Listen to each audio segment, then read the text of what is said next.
Hello, everyone. It's the Red Bull talking about the 7 cities of Cibola. In order to do so, we'll be looking at this map that dates back to 1597. That's the release date, but how long do you think it would have took them to explore the waters and the shorelines, traverse the land, and map it out so precisely? They must have been exploring at the same time that old Columbus was lost in the Bahamas. But that's another can of worms and a story for another time. Back to the cities of gold. In 1593, Friar Marcos released his eyewitness account of actually putting eyes on one of these cities. We'll be reading sections of the account. We don't have time to go through it all, but I recommend on your own time you check it out. It's very interesting. Early Spanish account of the 7 cities of gold, also known as Cibola, originated from the survivors of the Norvez expedition and are said to be embellished by Friar Marcos. These cities are said to be in the west of North America, fueling the Spanish desire for gold expeditions. In the 16th century, Cabeza de Vaca also reported on the existence of wealthy settlements amongst the Native American population they encountered. Cabeza de Vaca's account was later corroborated by Friar Marcos, who claimed he had seen the cities of Cibola and described them as beautiful, wealthy cities. Cabeza reported to the vicar of Spain, Mendoza, that he had heard accounts of wealthy towns in the north with undeniable indications of gold, aluminum, iron, copper, and other metals. They also mentioned seeing mountains to the north where there were towns with great populations and great houses. Notice these buildings and structures on this map of antiquity and keep that in mind as we read through these texts. Marcos recounts that they told them that there were many large towns inhabited by people clothed with cotton. When I showed them some medals which I was carrying in order to take account of the metals in their country, they took a piece of the gold and told me that there were tassels amongst the people of the region. They wear the medals suspended from their noses and ears, and they have some little blades of it which they scrape to relieve themselves of sweat.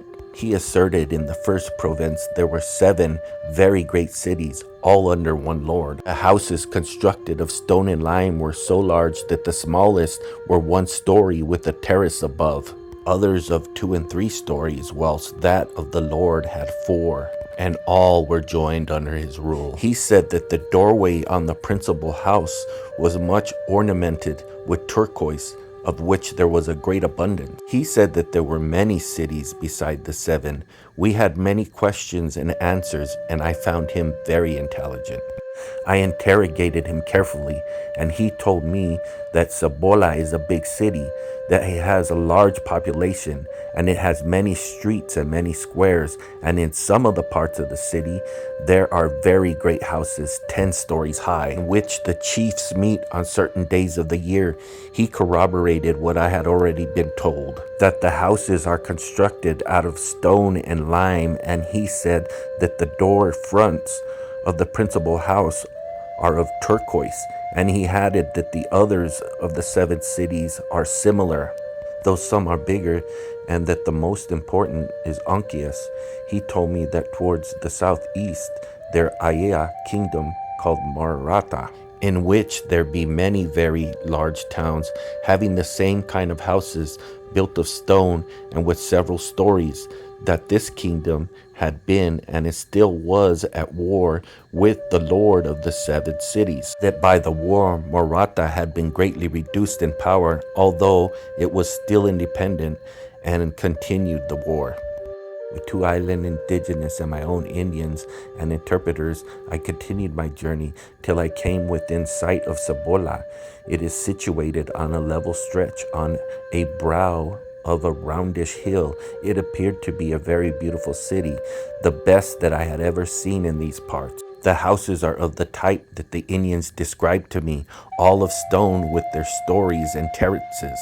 As they appeared to me from the hill whence I could see, the town is bigger than the city of Mexico. When I said to the chiefs who were with me how beautiful Cibola appeared to me, they told me that it was the least of the 7 cities, and that Totantec is much bigger and better than all the 7, and that It has so many houses and people that there is no end to it. Sounds like the people were as numerous as the sand on the sea. To make a long story short, they didn't give him access into the city. They tried to kill him, but he still declared possession over the 7 cities, including Tanteca, Acus, and Marata. Did not go into the city because they wanted to kill him in order that he might return to Mexico and give an account of all the wonderful things that he had seen. Now, I recommend that you go back and listen or read Friar Marcus's Relaction and just see how he describes the Native Americans of the lands as having ordained clothing and being very intelligent and having streets and squares, structures and buildings, kind of like the buildings that you're seeing run in the background on that old map that dates to the same time period. Now I would like you to turn your attention to something that I remembered when I was reading this text that I had came across previously in a Bible text. The 7 cities remind me of the term the 7 tribes of Israel, typically refers to the tribes of Benjamin, Simeon, Zebulun, Issachar, Asher, Naphtali, and Dan. According to scripture, these are the tribes mentioned in Joshua 18:1, 1951 as the ones who received their allotted portions of land after the initial division of the promised land. While the Bible more commonly discusses the 12 tribes of Israel, this specific passage highlights these 7 as receiving their inheritance. Something else it made me think about is the wealth discussed in these cities. It reminded me of somebody that I read about in the Bible. King Solomon was greater in riches and in wisdom than any other king on the earth.